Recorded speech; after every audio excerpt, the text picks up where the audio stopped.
യാത്രകൾ പോകാൻ ഒരുപാട് ഇഷ്ടമുള്ള ഞാൻ പുറത്തിറങ്ങുന്നത് വല്ലപ്പുഴ കൂടിയാണ് കേട്ടോ. അപ്പോൾ അങ്ങനെ പുറത്തിറങ്ങിയതാണ്. ഇന്നത്തെ ദിവസം എവിടെ പോകാമെന്ന് ചോദിച്ചാൽ ഇക്കാടെ സിസ്റ്ററിൻ്റെ വീട്ടിൽ പോകാം കേട്ടോ. അപ്പോൾ കല്ലമ്പലത്ത് വന്നു. ഫ്രൂട്ട്സൊക്കെ വാങ്ങിക്കാൻ വേണ്ടിയിട്ട് വണ്ടി നിർത്തിയിട്ട് എങ്ങോട്ടോ പോയി നിൽക്കാട്ടോ നോക്കിക്കൊണ്ടിരിക്കുന്നത്. അപ്പോൾ ഫ്രൂട്ട്സും കാര്യങ്ങളൊക്കെ അവിടെ പറഞ്ഞിട്ടുണ്ട്. അപ്പോൾ അവരെടുത്തുകൊണ്ടിരിക്കുകയാണ്. നമ്മൾ മാത്രമല്ല ഉമ്മച്ചിയും വരുന്നുണ്ട് കേട്ടോ. അപ്പോൾ വീട്ടിൽ പോയി ഉമ്മായെയും വിളിച്ചിട്ട് നേരെ ചുള്ളാളത്തേക്ക് വെച്ച് പിടിക്കുകയാണ്. വെഞ്ഞാറമ്മൂട് ചുള്ളാളം ഈ ഇടയായിട്ട് നമ്മുടെ ന്യൂസ് ചാനലുകളിലെല്ലാം ഫേമസ് ആയിട്ടുള്ള സ്ഥലമാണ് അഫാൻ്റെ, അതായത് കൂട്ടക്കൊല നടന്നില്ലേ ആ ഒരു സ്ഥലം കേട്ടോ. അപ്പോൾ അങ്ങോട്ടേക്കാണ് നമ്മുടെ ഈ യാത്ര. ഈ വഴികളിലൂടെയൊക്കെ പോകുമ്പോഴത്തേക്കും എൻ്റെ മനസ്സിൽ അഫാൻ പോയതും എങ്ങനെയായിരിക്കും പോയിട്ടുണ്ടാവുക, എന്തായിരിക്കും അവൻ ചിന്തിച്ചിട്ടുണ്ടാവുക എന്നൊക്കെ ഉള്ള ഒരു മൈൻഡ് സെറ്റായിരുന്നു കേട്ടോ എനിക്കുണ്ടായിരുന്നത്. നമ്മൾ വണ്ടിയിലിരുന്ന് സംസാരിക്കുകയും ചെയ്തു. ഓരോ കടയും എത്തുമ്പോൾ എവിടെ നിന്നാണ് സാധനം വാങ്ങിച്ചത്, എവിടെ നിന്നാണ് കുഴിമന്തി വാങ്ങിച്ചതെന്നൊക്കെ ഇങ്ങനെ കാണിച്ചു തരുന്നുണ്ടായിരുന്നു കേട്ടോ. അപ്പോൾ എന്തായാലും നമ്മളിവിടെ എത്തി. കുറേ നാളുകൾക്ക് ശേഷമായിട്ടോ ഞാൻ ഇങ്ങോട്ടേക്ക് വരുന്നത്. അതിന് എപ്പോഴെങ്കിലുമൊക്കെ നമ്മുടെ പെരുന്നാളിനും വിശേഷ ദിവസങ്ങളിലും ഒക്കെ വീട്ടിലോട്ട് വരാറുണ്ട്.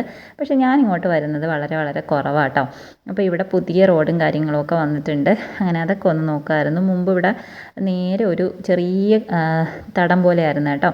അപ്പോൾ ഇവിടെ വന്നിട്ട് രമ്പയിലേക്ക് കൊണ്ടുപോകാം നടാന്നൊക്കെ പറഞ്ഞിട്ട് ഇത് തന്നെയാണോ രമ്പയെന്ന് അറിയാൻ വയ്യാതെ കൺഫ്യൂഷനിൽ നിൽക്കുവാണ് കേട്ടോ. അപ്പോൾ ഇവിടെ എല്ലാവരും പറയുന്നുണ്ടായിരുന്നു ഇത് തന്നെയാണെന്ന്. ഇക്കാക്കും എനിക്കും എന്തോ അല്ലാന്നൊരു തോന്നൽ കേട്ടോ. കാരണം കാണാം അതുപോലെ തന്നെയാണെങ്കിലും ആ ഒരു മണം വ്യത്യാസം ഉണ്ടായിരുന്നു. എന്നാലും നമ്മൾ 2 തൈയൊക്കെ എടുത്തു. പിന്നെ അതേ കുറേ നാളുകൾക്ക് ശേഷം കണ്ടുമുട്ടിയതാണ് ഈ ഒരു അരിമുല്ല. നിറയെ പൂക്കളായിട്ട് നിൽക്കുന്നുണ്ട് കേട്ടോ. അപ്പോൾ അന്നമ്മയ്ക്കൊക്കെ അതൊരു പുതിയ കാഴ്ചയായിരിക്കും. അപ്പോൾ ഞാനതൊക്കെ കാണിച്ചു കൊടുക്കുന്നുണ്ടായിരുന്നു. മുമ്പ് ഞാനും പൊന്നു പൂക്കളുള്ള എല്ലാ വീട്ടിലും പോയി നടന്ന് എന്താ പറയുക അവരുടെ അടുത്ത് ചോദിച്ച് കാല് പിടിച്ച് പൂക്കൾ വാങ്ങിക്കാമെന്ന് പറയുന്ന പോലെ പൂക്കൾ വാങ്ങിക്കുമായിരുന്നു കേട്ടോ. അപ്പോൾ ഇവിടെ ഇങ്ങനെ നിറയെ മുട്ടിട്ട് നിൽക്കുന്നുണ്ട്. മാഷാ അല്ലാഹ് കാണാൻ തന്നെ എന്ത് ഭംഗിയല്ലേ. പിന്നെ റൈഹു അന്നുവും കൂടി താഴെ ഒരു സ്ഥലത്ത് വലിയൊരു പോത്തുണ്ട് കേട്ടോ. അപ്പോൾ അതിനെ കാണിച്ചു കൊടുക്കാൻ വേണ്ടി പോയതാണ്. ഇങ്ങോട്ടേക്ക് വരാൻ്റെ ഏറ്റവും പ്രധാനപ്പെട്ട കാരണം ഇതാണ് കേട്ടോ. അതിനിക്ക് വീട് വെക്കുവാണ്. അപ്പോൾ ഇന്ന് കട്ടള വെപ്പായിരുന്നു. അപ്പോൾ അതിന് വേണ്ടിയിട്ടാണ് ഇങ്ങോട്ടേക്ക് വന്നിട്ടുള്ളത്.